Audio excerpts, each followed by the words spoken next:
Video देखने के बाद मैं गारंटी के साथ कह रहा हूं, अगर आपने ये वीडियो सही से देखी, पूरा देखा, तो शायद आप पॉलिटेक्निक के बाद बेरोजगार नहीं रहोगे।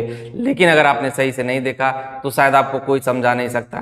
तो नमस्कार दोस्तों, पॉलिटेक्निक अड्डा चैनल में आपका बहुत बहुत स्वागत है। और फर्स्ट टाइम आप पॉलिटेक्निक अड्डा चैनल पे आए तो चैनल सब्सक्राइब कर लीजिए और बेल आइकन को प्रेस करिए ताकि हर वीडियो की प्रॉपर नोटिफिकेशन आप लोगों को मिलती रहे। और आज की वीडियो में हम इसी टॉपिक पे बात करेंगे कि पॉलिटेक्निक के बाद जॉब कैसे ले। देखो, पॉलिटेक्निक जब हम करते हैं ना, सबसे बड़ी हमारी मिस्टेक यही होती है कि हम लोग अपनी स्किल पे ज्यादा ध्यान नहीं देते हैं। इंडस्ट्री ओरिएंटेड स्किल आपके अंदर होनी चाहिए। हम क्या करते हैं, टीचर ओरिएंटेड स्किल पे जाते हैं। अगर हमारा टीचर ये कह रहा है ये पढ़ लो, देखो टीचर गवर्नमेंट पॉलिटेक्निक कॉलेज में तो टीचरों की लाइफ सेट है, लेकिन प्राइवेट पॉलिटेक्निक में आपने देखा होगा ऐसे ऐसे बीटेक किए हुए स्टूडेंट जाते हैं पढ़ाने के लिए ना। मैं ऐसा विरोध नहीं कर रहा हूँ, लेकिन सच्चाई बता रहा हूँ, जिनको खुद ही लाइफ में कुछ नहीं कर पाएंगे, कुछ नहीं कर पाते, 5,000 10,000 पे जाकर के वो पढ़ाएंगे।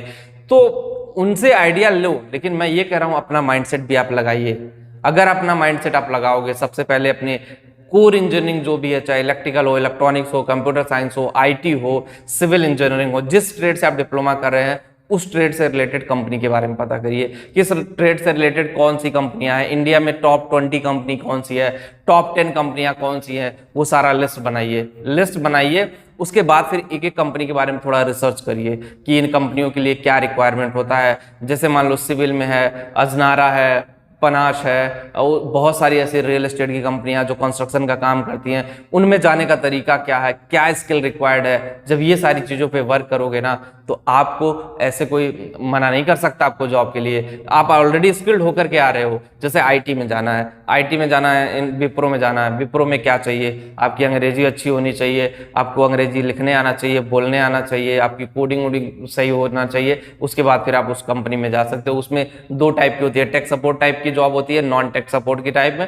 और सॉफ्टवेयर इंजीनियर की टाइप में जॉब होती है। तो उसमें आपको पता करना पड़ेगा, एक कंपनी है तो उसमें एक ही टाइप की जॉब नहीं होती, मल्टीपल टाइप की जॉब होती है, टेक, नॉन टेक, और आप कह सकते हो कि ऐसी ऐसी जॉब होती है जो आप करने जा रहे हो वो नॉर्मल बंदा भी कर सकता है। ठीक है, तो वो आप पे डिपेंड करेगा कि आप किस तरह से हैंडल करते हो। सबसे पहले अपनी स्किल पे ध्यान दो, अपनी अंग्रेजी बोलने वाली स्किल पे, फिर अपनी टेक्निकल स्किल पे। उसके बाद फिर अगर आपको लगता है कि आप अच्छे से और प्रिपेयर कर सकते हो इंटरव्यू का प्रिपरेशन करना बहुत मैंडेटरी है। पहले के जमाने में ऐसा नहीं होता था, लोग कैंपस प्लेसमेंट के लिए तैयारी नहीं करते, कंपनी आती है थोड़ा बहुत पढ़ करके चले जाते थे, इंटरव्यू देते। अब कैंपस प्लेसमेंट बहुत मैंडेटरी हो गया है, और कैंपस प्लेसमेंट के लिए अच्छे से तैयारी करना बहुत जरूरी है।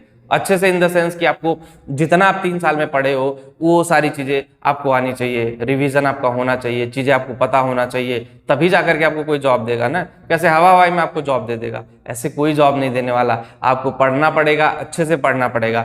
दूसरी ये बात, हम लोग क्या करते हैं पॉलिटेक्निक के बाद ना, 80% पॉलिटेक्निक वालों को रिसर्च किया, मैंने पॉलिटेक्निक वालों से बात किया, 80% रिसर्च के बाद ये पता चला कि कोई पॉलिटेक्निक वाला कंपनी के बारे में रिसर्च नहीं करता कि कौन सी कंपनी क्या काम करती है, कौन सी कंपनी में हमें जाना चाहिए, कंपनी का नाम ही नहीं पता होता है। बस वो बुक रटने में, बुक ऐसे ऐसे पढ़ने में, रट्टा मारने में एक्सपर्ट होते हैं, रट्टा मार मार करके चीजें चलती रहती है। तो उसमें बस यही है, रटने की जरूरत नहीं है। आपको इंडस्ट्री ओरिएंटेड पढ़ाई करने की जरूरत है। जब आप इंडस्ट्री ओरिएंटेड पढ़ाई करोगे, इंडस्ट्री ओरिएंटेड चीजें करोगे, तो शायद चीजें आपके लिए बेहतर होंगी। और अगर आप इंडस्ट्री ओरिएंटेड पढ़ाई नहीं करोगे तो शायद चीजें उस तरह से काम नहीं करेंगी जिस तरह से आपके लिए काम करती हैं। तो इट्स अप टू यू कि आप अपने आप को कितना यूटिलाइज करते हो, कितना चीजें मॉडिफाई करते हो, कितना चीजें किस तरह से काम करते हो, ये आप पे डिपेंड करता है। अगर सही तरीके से आप डील करोगे तो पॉलिटेक्निक के बाद आप जॉब पाओगे। सही तरीके से नहीं अपने आप से डील करोगे तो शायद जैसे लोग बेरोजगार घूम रहे हैं वैसे आप घूमोगे, और उसकी जिम्मेदारी किसी और को नहीं, उसके लिए रिस्पॉन्सिबल सिर्फ और सिर्फ आप होगे,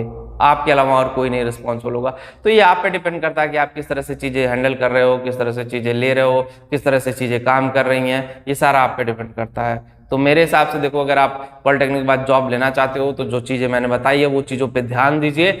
आपको गारंटी के साथ पॉलिटेक्निक के बाद जॉब मिलेगा। ना मिले तो फिर आप मेरे को बताइएगा। तो बस वीडियो में इतना है। जो लोग टेलीग्राम पे हो, पॉलिटेक्निक अड्डा चैनल टेलीग्राम पे भी है, डिस्क्रिप्शन में लिंक दे रहा हूं, कमेंट में पिन करता हूं, वहां पे भी जाके ज्वाइन करिए, वहां पे भी आपको अच्छी अच्छी वीडियो मिलती रहेंगी। तो बस वीडियो में इतना ही होगा। वीडियो आपको पसंद आया होगा। Thank you.